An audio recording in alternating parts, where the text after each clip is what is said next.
Good evening, Tiffin, and welcome to another broadcast of WHEI News 10 live at 5. WHEI is your #1 campus source for bringing you news from around the state, around Tiffin, and around the Berg. Coming up, we will get into your local stories. And we'll also look into what's happening around the Berg. We will get into what's happening on trending on social media. And we'll take a look at Heidelberg sports. Don't touch that remote. WHEI News Center 10 live at 5 starts now.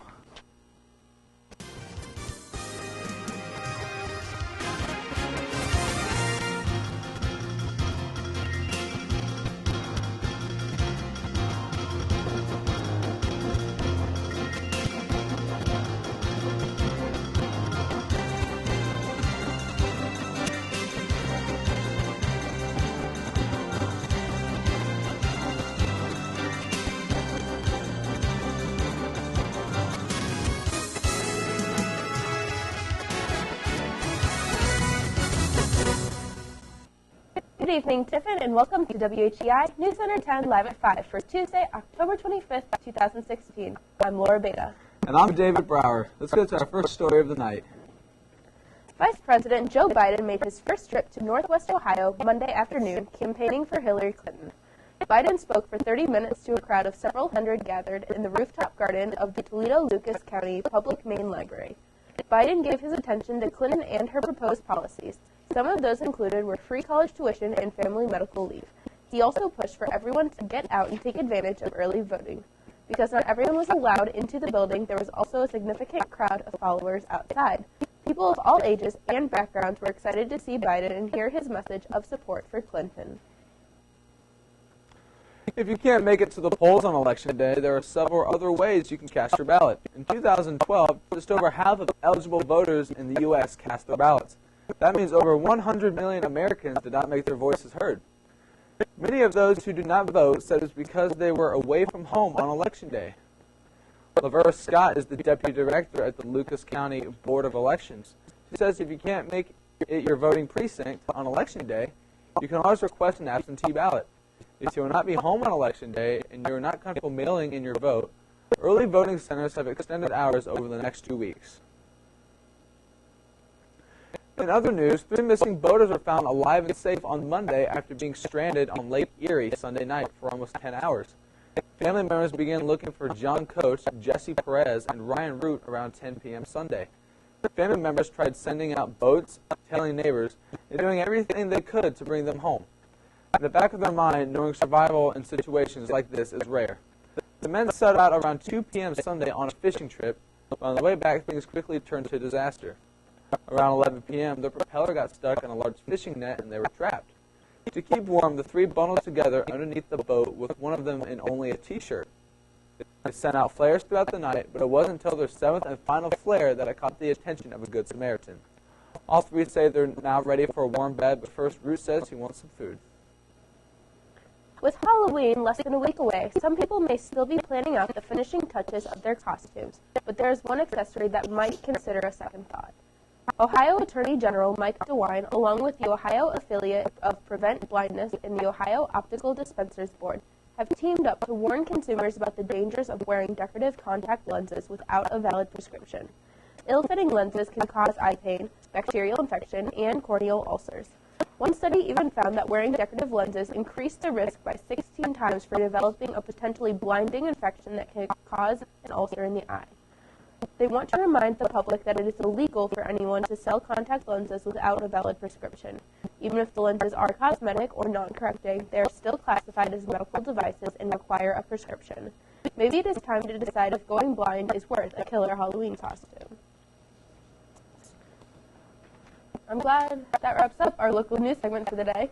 But don't go anywhere because we will have your latest Berg stories on the other side of these short messages. You're watching WHEI TV 10, student programming from the Media Communication Center at Heidelberg University. In the heart of Heidelberg's campus lies the Fireside Cafe and Pub, featuring a relaxing and engaging space welcome to the public. Fireside's menu includes sandwiches, salads, wraps, desserts, and even a soothing latte or coffee, offering a wide selection of exciting new and wholesome food options. Fireside Cafe Pub also serves a variety of refreshing drinks to accompany its cozy atmosphere. Come experience Fireside's new fall menu and visit us on Instagram at Berg Dining Services. My name's Angela, and we're bringing you Berg Fit to Heidelberg University to help the students as well as athletes and staff be healthy, whether they're trying to gain muscle, lose weight, or just have more energy for class.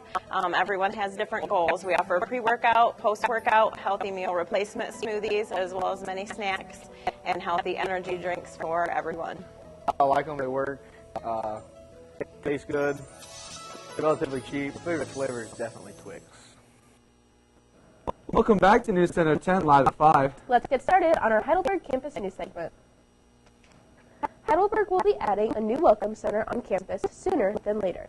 The idea for this welcome center has been around for some time. The idea was finally put into action last spring, and the design is now complete. The space for this new center is at the corner of Circular Street and East Market Street in Tiffin.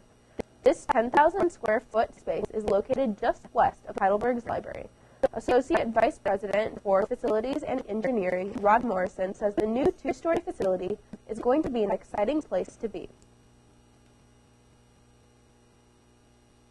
The new facility will be the first building adjacent to the greater Tiffin community. It will also be home to the bookstore. There is no official start and end date for construction of the facility just yet. Construction will begin once proper funding is in place from the university. Heidelberg University has recently revised its hazing policy for new members of Greek groups. As stated on the Greek new member policy, Heidelberg encourages organizations to develop a rich new member education program that promotes the positive introduction of new members to the organization's history and culture. Heidelberg expects each organization to follow established guidelines when considering the structure of a new member education program. Senior Laura Beta is a member of the Philolatian Society. She is also the Vice President of Membership for Greek Life Council, a Greek group who can do anything to new members as long as they're keeping new members' well-being in mind. Groups cannot make new members stay up all night, skip meals, or feel like they have to participate in activity. They should never feel forced to do anything. The new Student Prince Marching Band is new to campus this year under the direction of John Waters. Waters believes that the marching band will bring a lot of new energy to campus. The marching band is a mixed group of first-year students and upperclassmen. First-year student Paul Reese is beyond excited to share the experience of being part of this group. There are no qualifications to become a member of the marching band. The only requirements are to have a passion for music and the desire to be in a group. For more information on the marching band at Heidelberg, contact Director John Waters.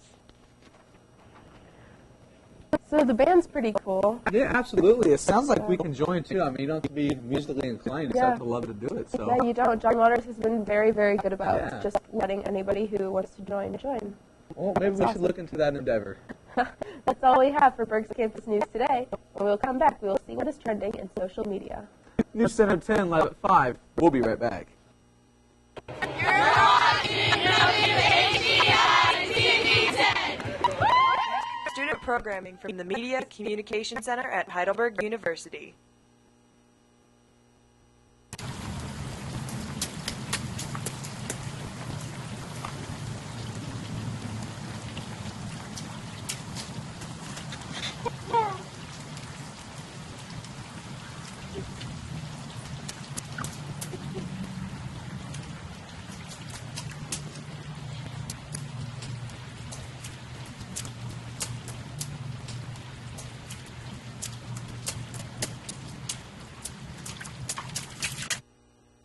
Whose idea was this? Did you think this was a good idea? Who got the paint out? Brother did? What is funny? I don't think this is funny at all.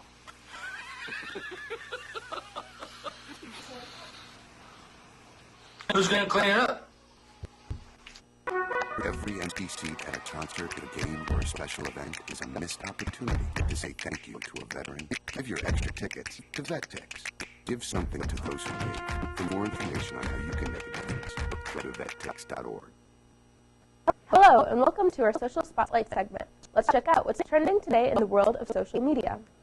Nintendo has released a trailer officially announcing their new hybrid home console handheld system, the Switch. The Switch's new features include detachable controllers, it is portable, there's a docking system, and even a little kickstand. The trailer that released focuses entirely on how adults can enjoy the system.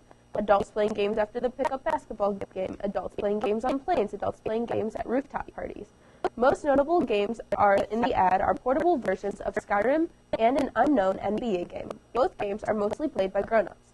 That is not to say that the Switch is leaving young gamers behind. A Pokemon Company exec confirmed that the system would be home to Pokemon games, which skew younger. According to the trailer, the system will be available for purchase in March of 2017. In other news, Bill Murray is back at it again. In full Chicago Cubs garb, Bill Murray made a surprise visit to the White House's press briefing room early Friday. Known to often appear unexpectedly, the comic legend surprised the press corps before leaving to meet President Barack Obama. Murray came to Washington to receive the Mark Twain Prize for American Humor on Sunday, arrived early to discuss the award and likely Chicago sports as well with the president. Murray's beloved Cubs are now have their first World Series appearance since 1945. Though Obama is a noted fan of the Chicago White Sox, he has stated he will support his team's crosstown rival. Murray told the press that while Los Angeles Dodgers pitching ace Clayton Kershaw was undoubtedly excellent, the Chicago Cubs had too many sticks pointing in his team's powerful offense. That's all we have for our Social Spotlight segment today. Now let's send it back to the desk with Dave. Thanks, Laura. I just kind of want to go over to the president's house and talk sports with him. That sounds fun. Yeah, that'd be a lot of fun. Yeah. Speaking of sports, let's talk about some Heidelberg sports.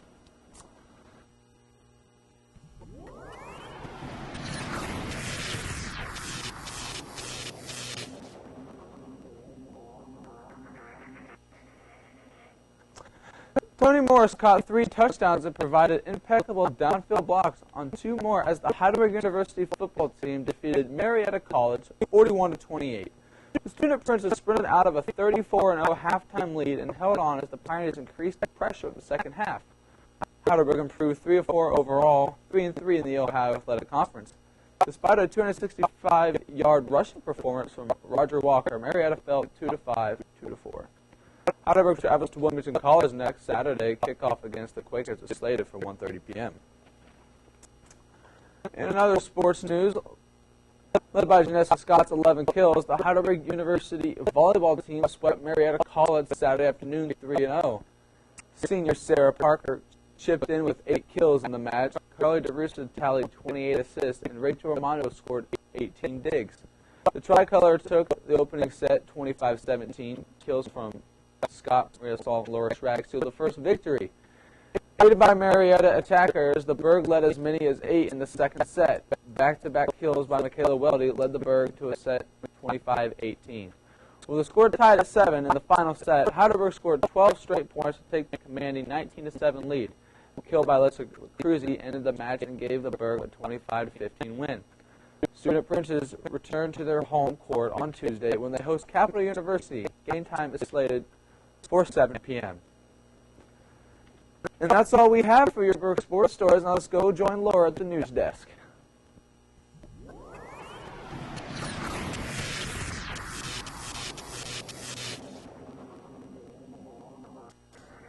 Thanks, David. The volleyball team just is killing it. I hope they win tonight.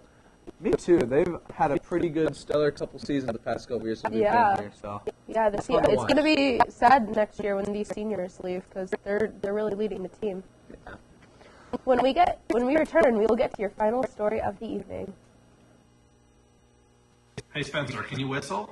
No, it's impossible to whistle. I cannot whistle. It's impossible to whistle. Can I see you try? Yeah.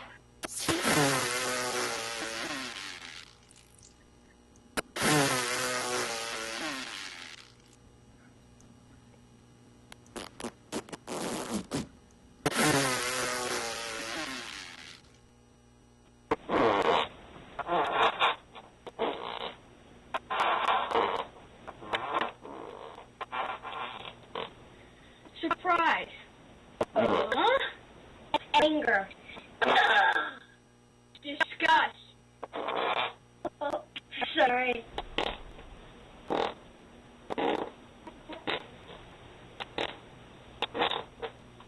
Da da da da da. You're watching WHEI TV 10, student programming from the Media Communication Center at Heidelberg University. Welcome back. Now it's time to get to our final story of the evening. Ruben Newsemois was playing goalie for a Gwinnett County team late last month when another player accidentally kicked him in the head while he was diving for the ball.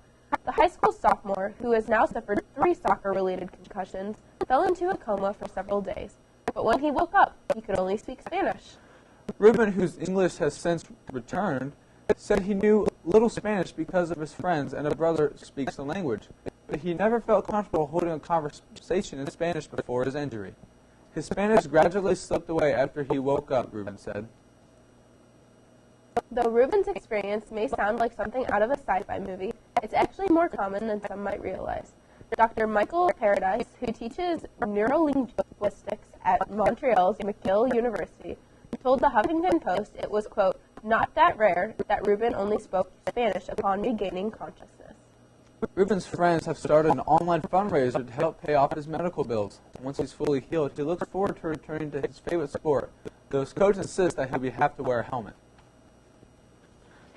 Well, I guess that's one way to learn a language. Yeah, absolutely. But that's insane. I like how his coach really insists on him wearing a helmet. I would be the same way. If I was his mom, I would not let him go back. Thank you for watching WHEI News Center 10 live at 5. Our program tonight was produced and presented by the Department of Communication and Media from inside the Media Communication Center at Heidelberg University. Thanks for joining us for tonight's program, and be sure to tune in tomorrow for our next broadcast. I'm Laura Beta. And I'm David Grauer. And on behalf of Demetrius and all of the WHEI production crew, we will see you next time.